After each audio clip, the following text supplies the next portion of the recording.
நம்முடைய வாழ்வின் அன்றாட தேவைகள், கர்த்தருக்கு மகிமை உண்டாட்டம், அநேக தேவைகள் உண்டு. எதிர்பார்ப்புகளோடு கூட தான் வாழ்ந்து கொண்டு இருக்கிறோம். இன்றைக்கு ஆண்டவர் என்ன செய்கிறாரா, நம்மை மகிழ்ச்சிக்குள்ளாக ஆக்குகிறதுல.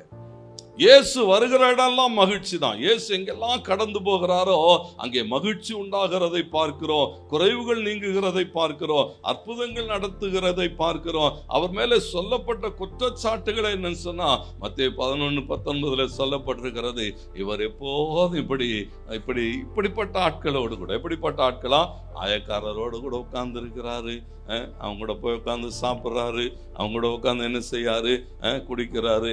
இவர் வேலையே எப்படிப்பட்டது பாருங்களேன். அவர் சாதாரண மக்களோடு கூட என்ன செய்கிறதை பார்க்கிறோம், மகிழ்ச்சியான தருணங்கள்.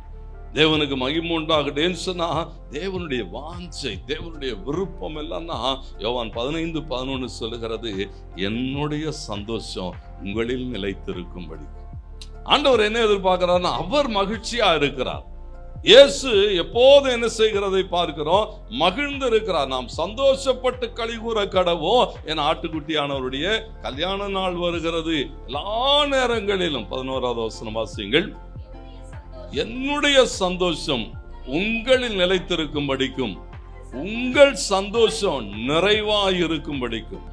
பாருங்க, இயேசுனுடைய வாஞ்சை என்னன்னு சொன்னா, நீங்களும் நானும் சந்தோஷமா இருக்கணும், நீங்களும் நானும் மகிழ்ச்சியா இருக்கணும். ஆண்டவருக்கு மகிமை உண்டாகட்டும். அவர் பேசுகிற போதெல்லாம் சொன்னார், என்னுடைய சமாதானத்தையே உங்களுக்கு வைத்து போகிறேன், என்னுடைய சந்தோஷத்தையே உங்களுக்கு வைத்து போகிறேன். உங்களுக்கு என்ன செய்யாது, நான் கூட இருந்தபோது உங்களுக்கு ஒன்றும் குறைவுபடவில்லை, ஏன்னா என்னுடைய நிறைவே உங்களுக்கு வைத்து தேவனுடைய வாஞ்சை, தேவ பிள்ளைகள் எப்பொழுதும் எப்படி இருக்கணுமா, மகிழ்ந்திருக்கணும்.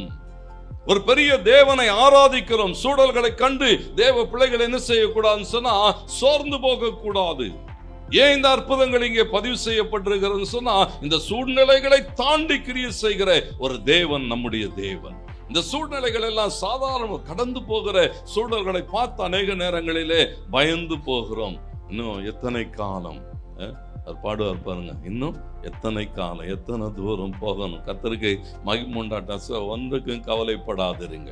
ஏன்னா லூக்கா 12:6-7 வசனங்கள் சொல்லுகிறது, ஒரு காசுக்கு 2 அடைக்கலான் குருவிகளை விற்கிறார்கள் அல்லவா, ஆகிலும் அவைகளில் ஒன்னு கூட தரையில விடாது. ஆண்டவருக்கு மகிமை உண்டாட்டம். சொல்லுங்க, ஒன்றும் தேவனாலே மறக்கப்படுகிறவைகள் அல்ல, சாதாரணமானவைகளை சொல்லும் போதே சொல்லுகிறார், ஒரு காசுக்கு 2 அடைக்கலான் குருவிகளை விற்கிறார்கள் அல்லவா, அவைகளில் ஒன்றும் தேவனாலே மறக்கப்படுகிறதில்லை, அவைகளில் ஒன்றும் தரையிலே விடுகிறதில்லை.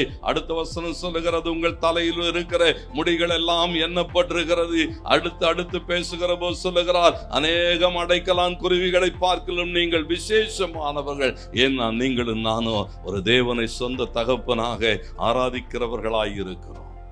ஆண்டவருக்கு மகிமை உண்டாகட்டும். நம்முடைய சின்ன சின்ன தேவைகளை சந்திக்கிற தேவன்.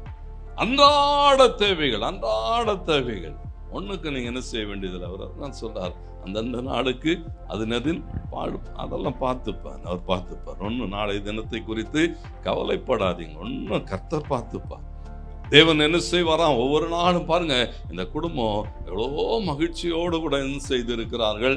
ஒரு திருமணத்தை ஆயத்தம் பண்ணி திருமண காரியங்களை செய்து கொண்டு இருக்கிற போது இந்த குறைவுகள் வருகிற போது எவ்வளோ பேரை கூப்பிட்டு இருந்தாங்களோ தெரியாது. கர்த்தருக்கு மகிமை உண்டாட்ட நண்பர்கள், விருந்தினர்கள் எல்லாரும் இருக்கிற போது ஒரு பற்றாக்குறை வருகிற போது ஆண்டவருக்கு மகிமை உண்டாகட்டும். நம்முடைய தேவன் எப்படிப்பட்டவன் சொன்னா, நம்முடைய அன்றாட தேவைகளை சந்திப்பார். கவலைப்பட வேண்டிய அவசியம் இல்லை. ஏன்னு சொன்னா அவர் பார்த்து கொள்ளுவார். ஆபிரகாம் அப்படித்தான் சொல்லுவார், அவர் பார்த்து கொள்ளுவார். இந்த யுத்தம் உங்களுடைய அவருடைய, அவர் பார்த்து கொள்ளுவார்.